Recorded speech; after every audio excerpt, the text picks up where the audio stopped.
Hi everyone, it's me, Joseph again from Respawning, doing another Star Wars Galaxy of Heroes video for you today. Today I've got some very exciting news announcements. There's been a lot of news announcements recently that I was going to cover individually, but then all of a sudden they released so much at once, and then I was going to try backtrack on what I already said. So I'm just going to do this video together now, kind of tying up everything that's happened and what is going to happen in the future.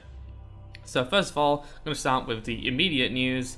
With the events, we have the Grand Admiral Thrawn event returning in 2 days time on the 7th of October. That will be here until the 13th.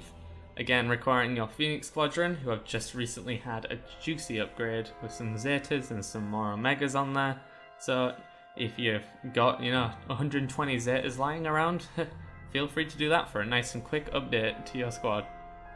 But also related to Thrawn is the new Legendary Ship event. That's right, we've got a new capital ship. This time it's the Chimera. It works in the same format as a legendary event, where it requires 5 rebel ships at 5 stars to unlock, and then subsequent stars to beat the higher tiers and so forth. Also to do with massive capital ships, we have these 7-star events returning every month. So that's right, this is a monthly thing, where you'll be able to try and 7-star the already existing capital ships. Apparently this difficulty is not too much of a difference to the 6-star one, if you can already beat that.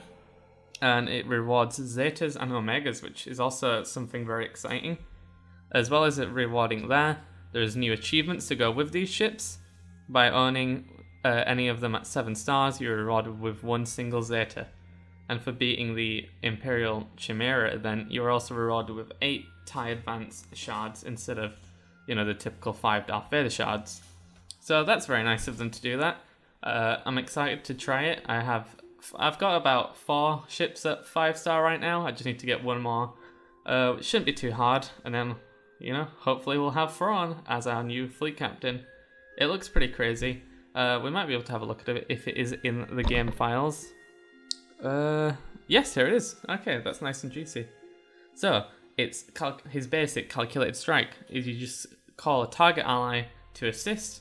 So that's right, the capital ship does not attack itself, it simply just calls someone else with extra offense, which is going to be great with characters like TIE Advance. You're going to just pop out target locks on everyone, which is already really nice to see. His next is a special. It's the Phylon 07 Tractor Beam Projectors. Deals special damage to all enemies and remove 20% turn meter. An all around nice AoE ability with turn meter removal, which is already going to be super amazing just with that. I've seen it do quite a lot of damage as well, so you just can't complain with an ability like that. Next we have Fierce Loyalty. This is, I believe, a unique. All allies have 25% critical damage, which is doubled on Empire, so that's 50% critical damage and 15% critical chance. When an enemy is defeated, all allies gain 5% tenacity stacking. There's also a reinforcement bonus, so whenever you call someone in, they'll gain a critical chance up for 2 turns, which is going to be good if you need to pull in someone like Slave 1, just to do a massive amount of damage with one of his abilities. So I'm excited to see how this is going to be used and how it's going to be worked around, and if people can, try and defeat this. So we've got final ability. This is his ultimate, Art of War. This is one of my favourite abilities so far. All allies recover 20% health and gain a buff for 2 turns. So depending on what roll they get, they'll gain a certain buff. And it also inflicts a debuff on all enemies for 2 turns, and this can't be evaded. So that's a similar thing for the allies, where they all gain a buff. All the enemies will gain a debuff. So you're going to see a lot of things popping up on both sides of the battlefield, and it's going to be pretty crazy. And I've just realised that's not even the ultimate I was excited for. This is the ultimate, Strategic Dominance. Instantly defeat the target enemy and deal damage to all remaining enemies equal to 40% of their max health. And also dispel all debuffs on a target ally and grant them 100% health, 100% protection, 75% turn meter, and heal all other allies equal to 40% of their max health. Oh, that's quite a mouthful, but as you can see, that's pretty crazy, and it's got a cooldown of 4 when it's at its max level. So you're going to be doing that quite often, and I think that's really crazy to see. I'm That's what gets me excited. I don't know if it's going to have the defense to contend with the other fleet captains, but I just love Thrawn, man. I just want to see him. Okay, let's go on to the rest of the news. So recently they announced the October plans. They had like the road ahead, which is just like a long post where they talk about all their future plans like for the next few months. I'm going to try to condense this down. Essentially, there's a new mode coming soon, similar to territory battles, but it's against other guilds. So you've got two sides of a map. One's your guild, another is controlled by I think a random enemy guild, and you'll have to set up offense and defensive squads.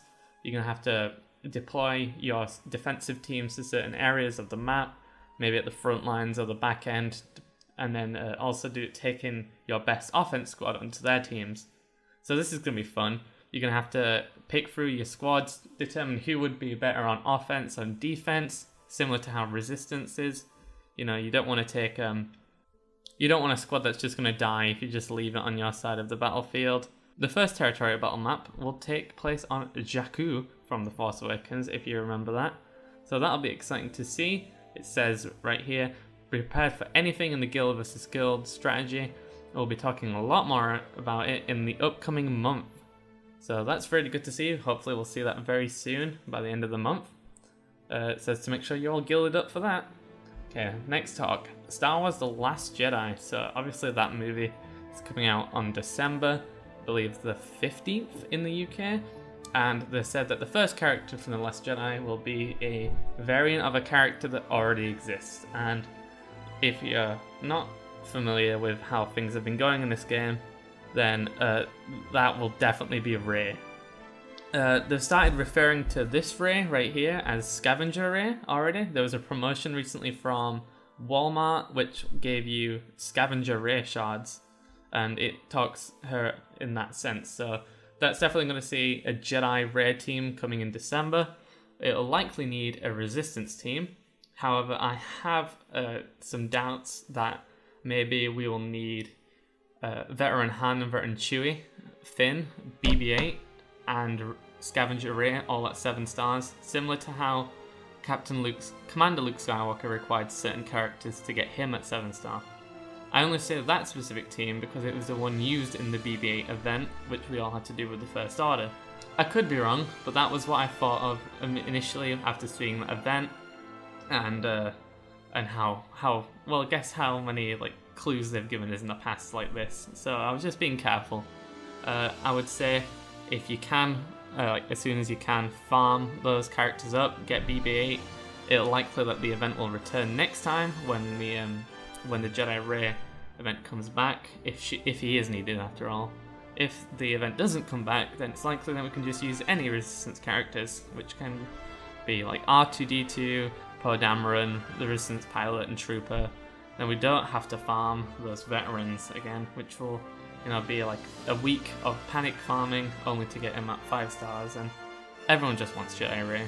So let's hope that they're nice to us this time. Alright, final little update is in October, the month of Halloween, we will be seeing our favourite witches getting a rework. Let's take a peek at the Night Sister tag. By favourite witches, I mean they're the only witches in this game.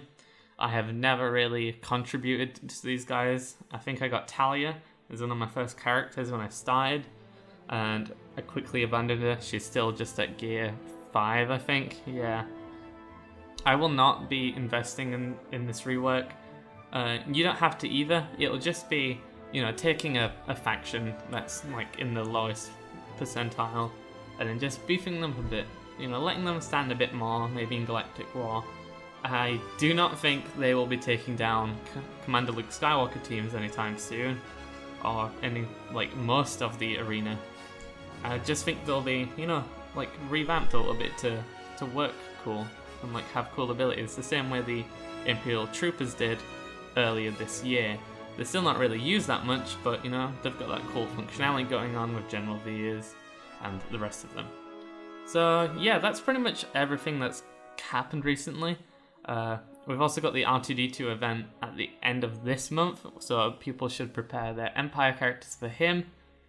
Yeah, that's pretty much everything that's happened. I hope you've got your Phoenix ready for Thrawn, getting the ships up for the Marquee event, and then we're going to have to all prepare some Resistance for December by my guess. That's just my general advice. Prepare your Resistance. They're going to be needed anyway for heroic tank raids and the general like Galactic War attempts. So yeah, get the Resistance up. And also work on First Order just in case we do need BB-8 and if you don't already have them at 7. So yeah, that's everything that's going to happen this month and in the near future. I hope you've enjoyed this quick little news update from me, Joseph from Respawning. I'll see you again next time. Thank you very much.